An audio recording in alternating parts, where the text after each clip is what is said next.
love this comment because someone recently said that this is what people forget about CinemaSins. If you don't know who CinemaSins are, the whole point of their channel was to point out the fact that your favorite movies do have flaws, and they're here to point that out.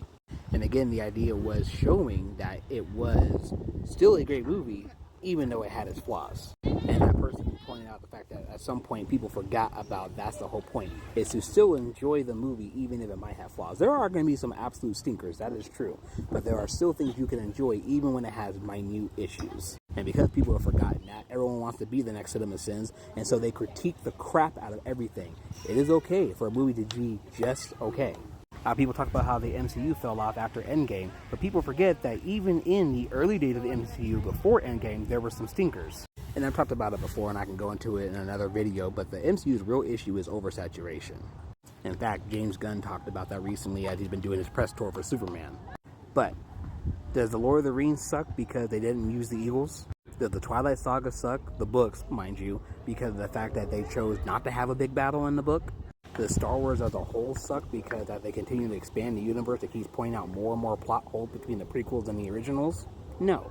Does Game of Thrones as a book series suck because they don't have a finale yet? Did the entire TV show suck because their finale was trash? We are not perfect, so that's going to reflect in the media we make. Even when stuff seems damn near perfect, someone can nitpick something.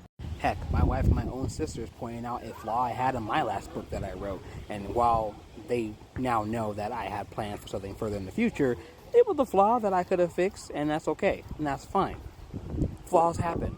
And yes, that was a shameless plug. Click the orange button down there in the bottom left-hand corner. But thank you for this comment. It is okay for our favorite media to just be okay, or to be great, or to be something we love. My wife and I were talking about the 10th Kingdom this morning, and how I can't stand the fact that one of the main characters, after all the terrible things that her mother does, still cries over her mother when she dies. Doesn't change the fact that this is still one of my wife's favorite sources of media. Again, the whole purpose of all this is to think critically about your favorite characters and your favorite media, and that's okay. It is okay for something to just be okay and be something you enjoy. But in terms of K-pop Demon Hunters, it's a great story. It is a great story, it is a great concept. Did it have one little bitty flaw? Yeah. Does it ruin the story? Hell no. Doesn't change my enjoyment, doesn't change your enjoyment. So yeah, we're all good.